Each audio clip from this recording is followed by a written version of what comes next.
Hello students, आज हम करेंगे नेक्स्ट चैप्टर भारत माता, जिसके लेखक हैं जवाहरलाल नेहरू। ये वही जवाहरलाल नेहरू हैं जिनको हम चाचा नेहरू कहते थे, जो देश की आज़ादी के लिए लड़े। ये लेसन जवाहरलाल नेहरू ने जो लिखा है वो भारतीय किसानों के ऊपर मेन रूप से लिखा गया है।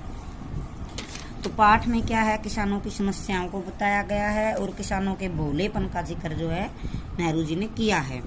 नेहरू जी बता रहे हैं कि जब देश में आज़ादी का आंदोलन चल रहा था तो नेहरू जी जो है गांव में जा करके जो किसान लोग थे उनके पास जा करके जलसे करते थे, प्रोग्राम करते थे और लोग उनकी बातों को बड़े ध्यान और बड़े चाव से सुनते थे। नेहरू जी ने बताया कि देश में विभिन्नता होते हुए भी एकता थी। भारत माता की जय का अर्थ वो लोगों को बताते थे कि भारत देश के सभी लोगों की जय। जब भी नेहरू जी गांव में जाते तो लोग उनका स्वागत भारत माता की जय के नारों से करते थे और नेहरू जी उनसे पूछते थे कि ये भारत माता कौन है। तो लोग कहते थे कि भारत माता का अर्थ है हमारी जमीन। वो फिर हंस कर बोल देते थे कि जमीन का मतलब क्या, तुम्हारी खेतों की जमीन। तो लोग जो है हंस करके टाल देते थे। फिर नेहरू जी उनको समझाते थे कि भारत माता की जय का अर्थ है भारत की नदियाँ, झरने, वन, बाग, बगीचे, खेत, यानी कि पूरे भारत की धरती, इस पर रहने वाले लोग, यहाँ बहने वाली नदियाँ, झरने, ये सब मिलकर ही भारत माता का निर्माण करते हैं। यानी कि भारत माता की जय का अर्थ है भारत के सब लोगों की जय।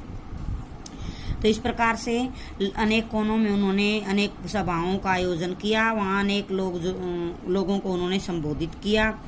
लेखक भारत देश की महानता संबंधी जो विचार थे वो गांव के लोगों को ही सुनाना पसंद करते थे, क्योंकि लेखक का मानना था कि शहरों के जो लोग हैं वो पढ़े लिखे हैं और समझदार हैं, वो उनको इन चीज़ों को समझाने की आवश्यकता नहीं है। जो किसान लोग हैं उनके पास है कोई बुक पढ़ने की या किसी की बात सुनने का कम समय होता है, वो कम जानकारी रखते हैं, इसलिए वो उनकी बातों को बड़े ध्यान से सुनते थे और उनको ये बातें समझाने की आवश्यकता नेहरू जी समझते थे।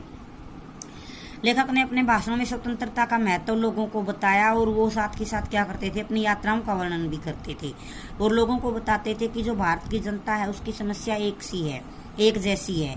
वो जहाँ कहीं भी गए हैं तो किसानों की समस्या को एक समान रूप उन्होंने देखने को मिला है, जिसमें किसानों की गरीबी, शोषण, लगान जो अंग्रेजों से वसूलते थे वो, पुलिस के जुल्म, ये सब चीज़ें क्या थी, ये सब एक थी और सभी लोग जो है कहीं ना कहीं विदेशी सरकार यानी अंग्रेजी सरकार से परेशान थे।